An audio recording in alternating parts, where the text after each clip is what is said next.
Howdy, it's your least favorite YouTuber back again, today with a What If review. And What If is a Marvel show focusing on the Marvel Cinematic Universe and what some choices could have led to. It has a very mixed perception, and today I plan on taking a second look now that the show is complete. We are also going to be going episode by episode, so let's just jump into this and stop wasting time.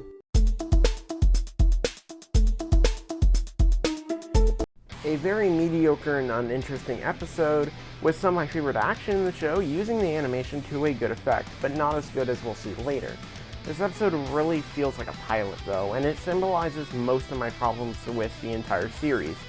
Character swap episodes, subpar acting, whether it's the original actor returning or not, rushed stories, retreading stories, and misplaced comedy.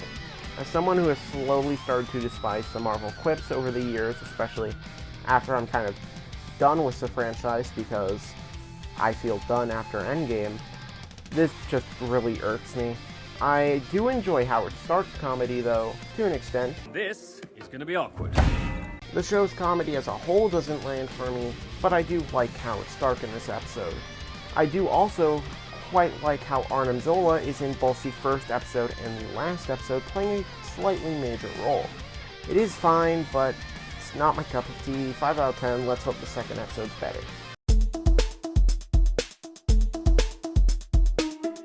It did not get better. Whilst this is a character swap episode, it is not a retread. Doesn't mean it's not bad. There are just tons of plot holes, like why is Yondu so caring to T'Challa, or why did Yondu not get Peter Quill as well, or why would Taserface agree to becoming a sort of Robin Hood style gang when he caused a mutiny because Yondu was going a little soft. Also, why can T'Challa just make everyone say yes, besides the villains of the story, because they're villains and villains have no heart. He also changed Thanos' mind on his grand plan. How, you might ask? He had an argument with him. That's it. I always assumed that Thanos being called the Mad Titan meant he was set in his ways because he's mad. Also, they try to do the "you're just like me" with Yondu and T'Challa, like they did with Rocket and Yondu in Guardians 2. Sometimes you need to hear a lie to see the truth. You're just like me, T'Challa. The reason why this works in Guardians 2 is because Rocket and Yondu are actually alike. Rocket and Yondu are both extremely selfish people, and they're jerks. And then it's like, oh, he's like, oh, I'm an explorer, and so are you, T'Challa. No, you're not. That's not what the Ravagers are. Not even in this timeline when they're Robin Hood, basically. Also, how did the Collector get all those trophies, like Cap's shield, or Thor's hammer, or even Hela's crown? When you think about it, Hela shouldn't even be out yet, because Guardians 1 takes place in 2014, so this would take place in 2014, and Hela wasn't released until 2017. This does not make sense, unless Odin's dead. But then, if like Odin and all of Earth's heroes are dead, then why is Wakanda just sitting there, being perfectly fine? I do actually prefer Chadwick Boseman's performance as T'Challa here, way more than in any other MCU property. 3 out of 10, nowhere to go, but up I guess.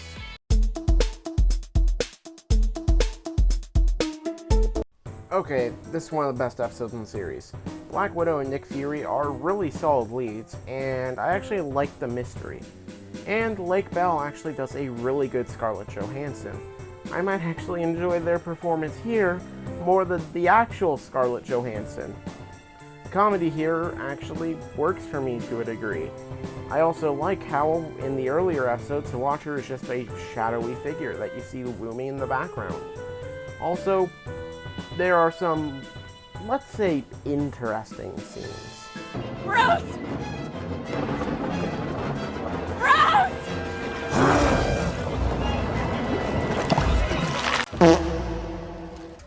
The mystery actually has a pretty satisfying twist and is built up to pretty well.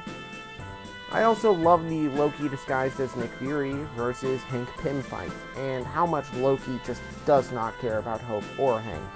You never cared about Hope. I don't give a damn about any of them. I do also like that we actually get a pretty comic-accurate Yellow Jacket suit, and I think it looks pretty nifty. A solid episode and a solid premise. I give this an 8 out of 10. Next episode.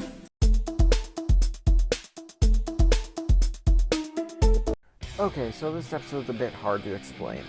Firstly, who is this woman? Her name's like Christine, and I didn't watch Doctor Strange, but from what I understand, they were in like a complicated relationship or something. But still. Also, Benedict Cumberbatch, whilst not giving a terrible performance, it does sound like he took 40 Benadryls! Whilst I do know Benedict Cumberbatch does VA work a bit often, it's just not as great as his actual acting. This episode also just makes some weird choices. Like, just make this timeline have Doctor Strange get the Eye of Agamotto and then go to the Library of Cagliostro immediately instead of just becoming Sorcerer Supreme and then becoming evil and going through all that. I do like how we see some what-if episodes that are normal to get us used to the concept, and then we just see what could go wrong if something happened. I dislike the concept of multiple timelines in one universe just so we can have a wizard fight between the same character, but one has different colored glass than the other, and one's got a comic book cape and the other's got the actual cape. I do really enjoy how the universe collapses, and it's pretty striking.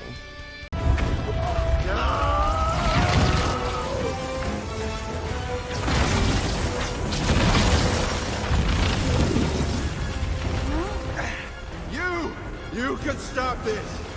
Please, fix this. No! I didn't mean for this to happen!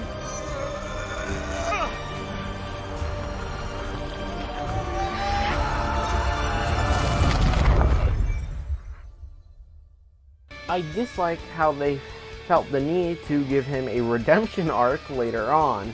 7 out of 10, ending makes it go up a point, time for zombies.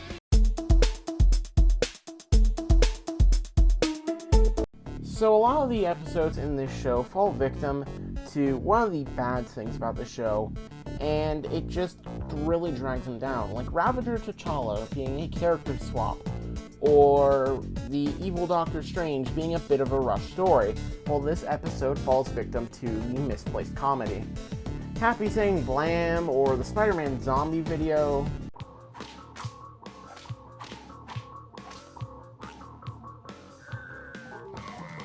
New York, home of the Mets, the Chrysler Building, those ladies from Sex and the City, and now the zombie apocalypse!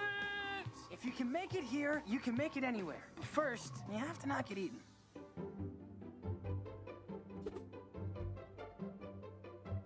Step 1, long sleeves. Do I really have to be wearing Hey, this? Happy, come on, the safety of the world depends on it. And action zombies. Here I come, bad zombie.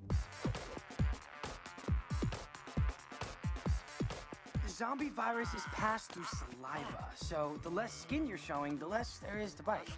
Also, Hudson Thames does a pretty good Tom Holland. On the flip side, Sebastian Stan is still not doing great. Also, all the characters seem so nonchalant about killing everyone they know. Sorry, Happy. Bland.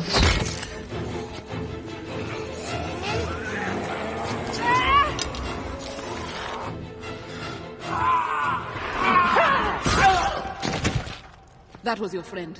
Sorry about that. I should be sad, but I'm not. Let's go.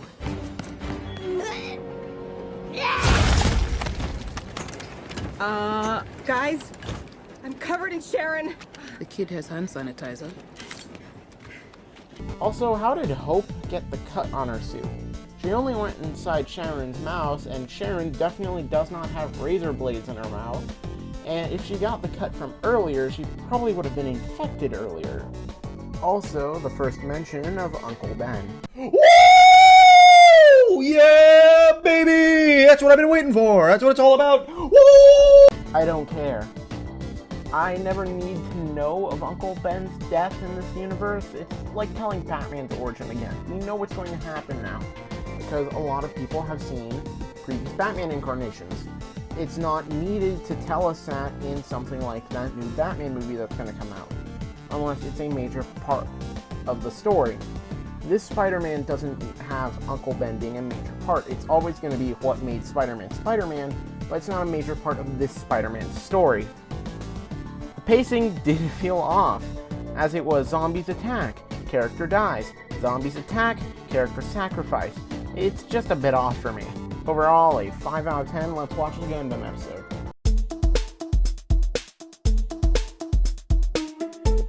I haven't mentioned it previously, but the stand-in they got for Robert Downey Jr., Nick Wingert, is doing an excellent job. I also like the new press conference scene. Mr. Stark, were you injured in the attack? No, but I did spill my drink, and it was a 26 Macallan, so I'm pretty sure that's a war crime. Excuse me, sir. Harry Weddington, British Post. Did you learn any lessons from your time in Afghanistan? I did. Never travel anywhere that doesn't have a Four Seasons. I like Killmonger playing both sides of this conflict. Also, when Killmonger came to kill Tony, why didn't Tony go into a safe house? I also think this line delivery is pretty good. Difference between you and me. That you can't see the difference between you and me. I don't have much to say. A good episode was a premise that I thought would be really boring. I just like that they also needed to make him betray the others in the finale. 8 out of 10, rewatching it was way better than the first time. Now let's watch Party Thor.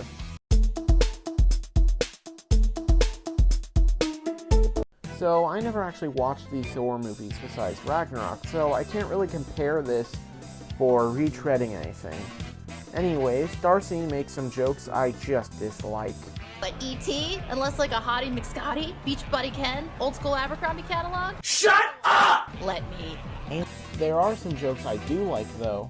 I've got a crown too, and we both like fire, right? Come on, let's see if we turn up the heat on this night. Oh, look at the time. Also, the animation here is used to great effect. This was a movie they wouldn't render Surtur for 1 minute just for a gag, but animation makes it easier. Or how during the fights we see the names of the country on top of the country. This is some Looney Tunes type stuff. Although Thor and Loki seem to have a closer connection here than in the actual MCU. Again, not much to say. Fun episode, 7 out of 10. Sounds like a bad concept on paper, and turned out pretty well.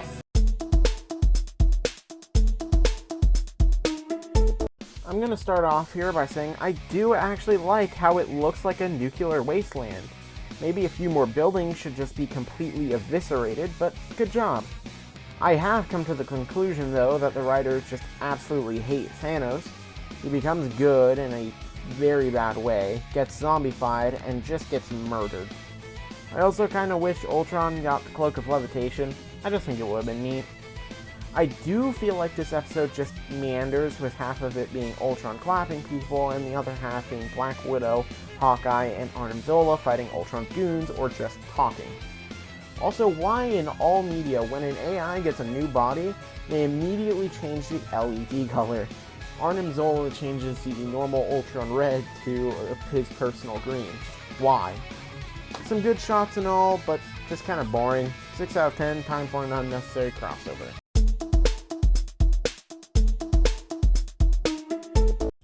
This episode didn't need to exist. Didn't need an episode tying all these stories together. And why would the Watcher pick somebody like this Thor? Wouldn't it be smarter to get a Thor from the end of Infinity War who went for the head? And half of this team is just normal humans with some slight enhancements. Like, I can understand why someone like the Thanos killing Gamora is here, but why do we have Star-Lord T'Challa? Also, why are they going for the Soul Stone specifically? Why? Also, why doesn't Ultron just snap them or use his Galactus-type fight from the previous episode? It is stated that his body is organic, so you can't say an inorganic can't use the stones, because Ultron isn't inorganic anymore. Why is Peggy also overly stereotypical in this one scene? Also, the evil Doctor Strange just eats the Soul Stone and then it's just on the ground again. Am I missing something? Also, I'm glad they didn't make the evil Doctor Strange sacrifice himself, because that's what it seemed like they were building up to. They say he did, but he isn't doing anything else, so he can definitely watch Killmonger and Arnim Zola battle it out for the stones for all eternity. He's got nothing else to do. At least we get to see Stomach Screen Zola. But Killmonger's betrayal is extremely cliche. The one bit of clarity I like is Apocalypse Black Widow gets to go to the murder mystery reality. I think that's a neat concept. 5 out of 10, unneeded and uninteresting.